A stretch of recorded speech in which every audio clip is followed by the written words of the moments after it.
This is Yusuf from JohnTheHutDweller, as you guys already know. I've said this before many times, but I gotta say it again. I am positively thrilled that pandirasbox is on here.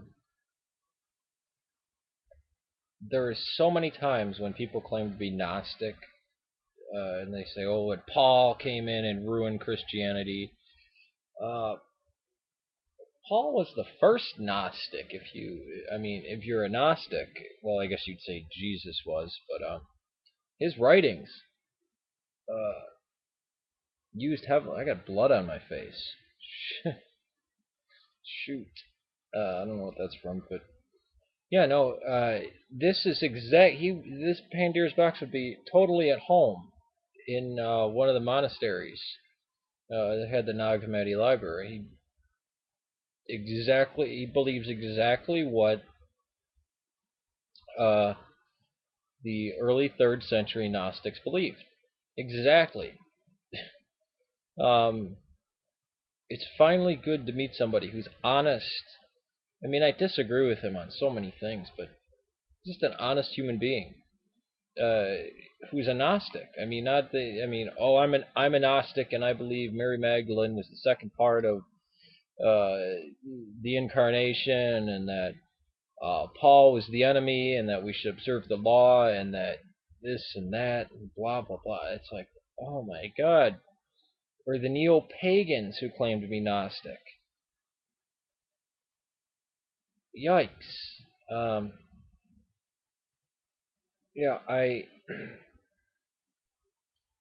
think the whole idea of these realms of gods and these eons and everything, and the creation of the world happening out of ignorance, and Sophia trying to restore it but still loving it. And I don't find this anywhere in the Bible, anywhere in Scripture, anywhere in Christianity, except Gnosticism.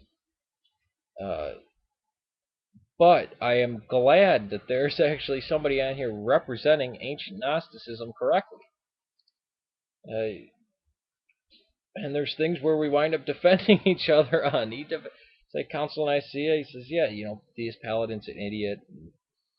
Uh, he didn't use that language, but he doesn't use this. The people who claim to be Gnostic, how the popes, I lost my later, how the Pope claimed it was Caesar, or that the canon of the Bible was put together at Nicaea and the Trinity was invented at Nicaea. Marcina, you guys know all the craziness. He says, yeah, Arius was a heretic. He considers us to be heretics, but this is somebody who's intellectually honest. Uh, I actually think he's going to wind up in heaven, so I think he's going to be shocked. But yeah, this is somebody who, thank God, they're actually on here. They're a Gnostic. They're representing what the Gnostics believed, and they're not just speaking out of their ass. So, thank God for Pandora's Box. Peace to everybody out there. Oh, you know what? I have a question. Pandora's Box, if you are watching this, I noticed you referenced that, I think you said Irenaeus doesn't recognize Ephesians, or somebody. It doesn't really matter. Uh, I thought I remembered you saying Colossians and Ephesians weren't works of Paul.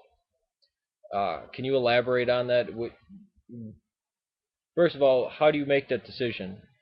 Because I know there's, of course, Romans, Galatians, Corinthians. There's no dispute about that. But why do you dispute not Corinthians, Colossians and Ephesians? Why do you dispute Colossians? And if you do Ephesians, why that too? Um, how are they different? What theology is different in them? And because you could say, oh well, you've been reading all these together, so they look the same, and that's why I can't tell the difference. But why? What's just okay? Let me just make it general. What's up with that? Peace to you. Peace to everybody out there.